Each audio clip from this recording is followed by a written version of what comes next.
Good evening, ladies and gentlemen. Jane Fraser has been named as the next CEO of Citibank, making her the first female to lead a U.S. megabank. I think it's great that I broke the glass ceiling, Fraser stated. That is, until they handed me the broom and asked me to clean it up. I think she should have asked Mr. Clean to do that. Well, Mr. Clean's more for spills. I would think that for the glass, she was doing exactly the right thing. But I digress, Marlene. The NFL season kicked off last Thursday as the Kansas City Chiefs defeated the Houston Texans. Baltimore Ravens head coach John Harbaugh publicly stated that he's nixed plans to wear a plastic face shield on the sidelines. This decision comes after Harbaugh watched Kansas City Chiefs coach Andy Reid on television struggling with a similar shield. In related news, Andy Reid's decided to do away with his iconic red Chiefs pullover after seeing images of the Kool-Aid Man. Oh, yeah. Well, a Florida man has been arrested for DUI after crashing his car into a drive sober or get pulled over sign. A police spokesman said it was the most ironic thing they had seen since they were chasing a meth addict who had crashed into a speed sign. NASA reports that an asteroid the size of 2 football fields will fly past Earth next week.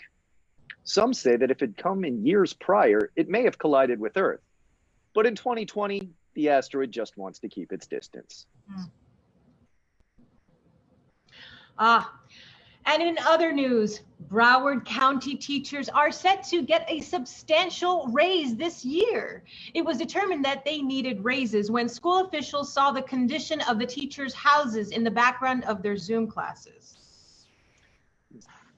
Well, I'm glad somebody took action. My son's teacher was teaching from a bathroom at Grand Central Station, so good for you, legislature. Miami-Dade's taking the next step in reopening the economy on Monday, extending the nightly curfew from 10 p.m. to 11 p.m. Here to complain about it is the head chef at Versailles Cuban restaurant, Gustavo Martinez. Gustavo, I wish I could say that it's a pleasure to see you again, but after our exchange last week, I really can't. But hey, what gives here? I think you'd be happy that you get to open the restaurant for an extra hour. Let me tell you, Andrew, this is an insult. 1 hour? Una hora solamente? Major Carlos Jimenez thinks he can treat us like a laser potato chip, but you kind of have only one. Let me tell you something, Carlito Jimenez. If you're watching, and I hope you are, 60 Minutes is a gringo TV show on ZBS. 60 Minutes is not enough. Okay, I get it, Gustavo, but surely even you have to concede that the curfew helped pare back the COVID-19 cases in Miami. Concede? You're the one that's conceded, pretty anchor boy, with your fancy tie and perfect English. 11 p.m. is too early to call it a night in Versailles.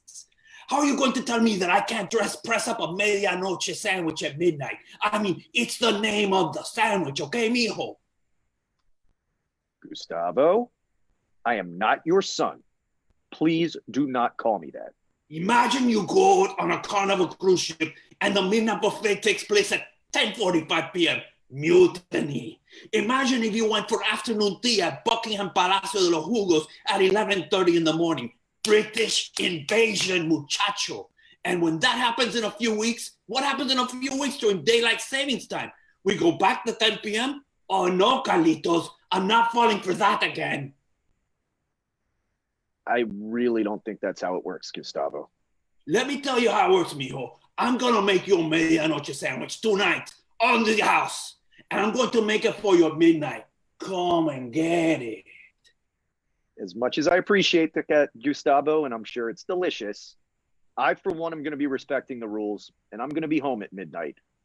And stop calling me mijo. Calm down, retarded boy. It's just a term of endearment. Did you just say endearment? What is that, like a new menu item at Versailles? I'm sorry, Andrew. My English is not so good. I've only been in this country for 48 years. My boliche, on the other hand, incredible, mijo. I'm sure it is. And thank you once again for joining us. Dad? I am sworn to secrecies. No, that can't be right. 48. years minus 30. A Florida man has been arrested for DUI after crashing his car into a drive sober or get pulled over sign. A police spokesman said it was the most ironic thing they have seen since a Wall Street trader crashed into a yield sign. Tiger King star Carol Baskin has been tapped to be a contestant on the next season of Dancing with the Stars.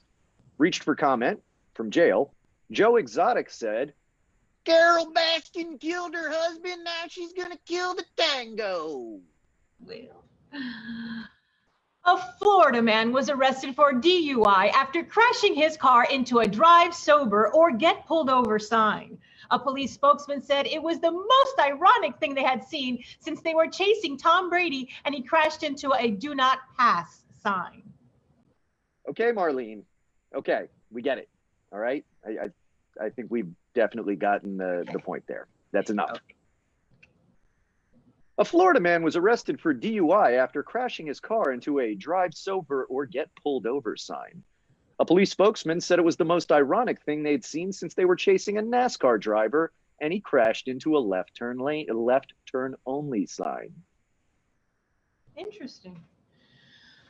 The Miami Dolphins kick off their season in New England on Sunday afternoon, but they're hoping to cash in by hosting a viewing party in the parking lot of Hard Rock Stadium.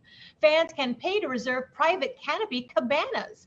It will be just like watching the game at home, but with the added adventure of potentially contracted COVID-19. That's it for tonight, everyone. I'm Marlene Marcos. And I'm Andrew Peters. Thank you, and remember, fresh pillows are warmer.